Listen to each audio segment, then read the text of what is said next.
Further mucking around with the AY sound chip has revealed that it can, with varying success, mimic the sounds of the real world.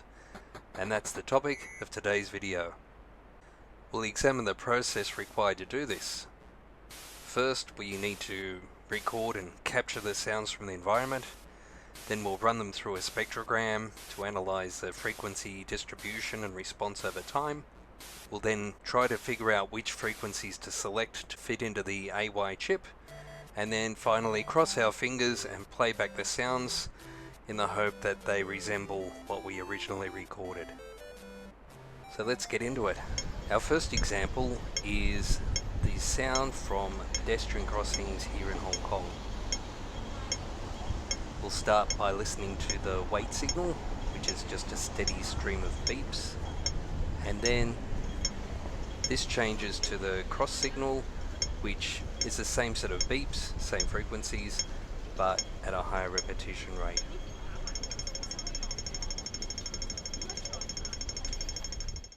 Presented here is a spectrogram of the pedestrian crossing signal. On the vertical axis, we have frequency, and on the x-axis, moving from left to right, we have time. The spectrogram represents energy of particular frequencies. The darker the tone, the more intense the energy. We can see a few different bands of energy here. I've selected what I think to be the three most important ones: 6486 Hz, 3248 Hz, and 2158 Hz. The beeps are very short, sharp beeps. Interestingly, 6486 appears to have the most energy, but it also seems to be the third harmonic of 2158. Now, if 2158 Hz were the actual fundamental, it should have more energy in it than the harmonic. One explanation why this isn't the case is perhaps the response, the sound response of the microphone, perhaps also the design of the box in which the enunciator sits, may also affect the frequency response of the output. If you have any ideas about this, please feel free to leave them in the comments below. I've circled three frequencies here. We're limited to 3 tones because the AY chip only has 3 sound generators. They're called Channel A, Channel B, and Channel C. The frequency produced by each tone generator is specified by a 12-bit value, and because the internal architecture is 8-bit, that 12-bit number is split across 2 registers. So for channel A, you can see there are 2 registers, R0 and R1, or 0 and 1. So the lower part of the number is stored in register R0, and the top 4 bits are stored in register 1. We know the frequency, but not the required value, so substituting the register value with the frequency, we can determine the required register value and vice versa. So in our case, what we need to do is take the clock frequency, which is 1 million cycles per second, or 1 megahertz, divide that by 16, and that gives us 62,500. If we divide this number by the frequency that we're after, so in this case 2158 Hertz, we can get the required value that needs to sit inside that register. So we'll round that up to 29. That calculation, of course, goes the other way as well. If we want to find out what frequency we'll get, then we divide the 62,500 by the value we want to put in the register, and that will give us our frequency. Here I'm just demonstrating that the value of 29, which represents our frequency, goes into register 0 of the AY chip. I'm not going to go into a lot of detail about the programming. I use C to program an AVR chip, which in turn controls the AY sound chip. If you use Arduino, I believe there is a library there for the Arduino. It's AY-3-8910X. On the screen now is the function I've written for the pedestrian signal sound. Please feel free to take a screenshot of this. The comments on the right hand side give a pretty good description of what's happening here. Without any further ado, let's test the result.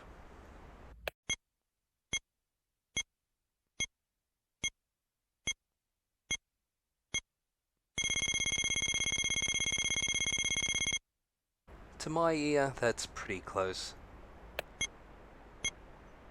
The spectrogram analysis of the AY's output is fairly close to the original. It's off a little bit, but near enough.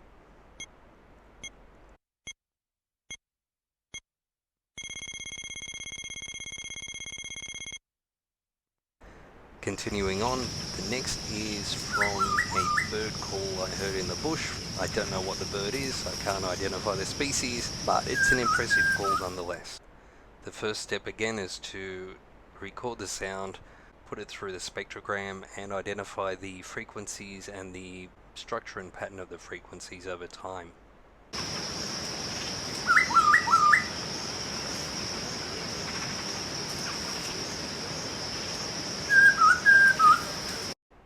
And again, the final result.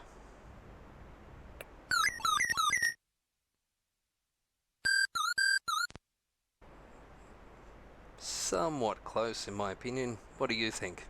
I don't think it'd fool another bird of the same species, but not too bad. Now a more banal example, a jackhammer.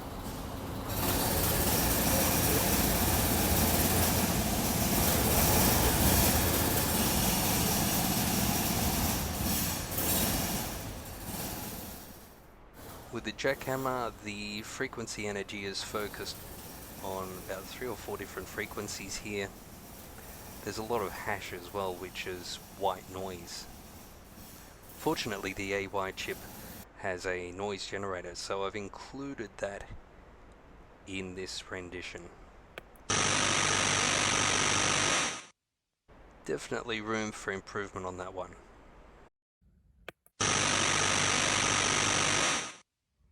Finally, here is the sound of a sports whistle.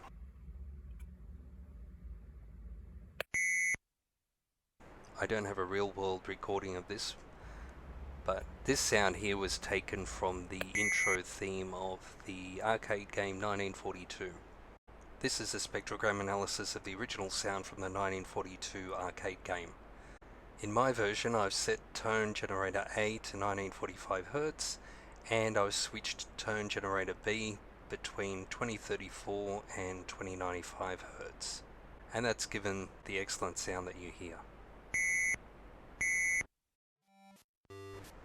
So there you have it, a mixed bag of results, but it's impressive that just with 3 square wave tone generators you can actually produce such a wide variety of sounds. If you have any comments, suggestions or questions, please feel free to leave them in the comments below. Thanks for watching and have a terrific day.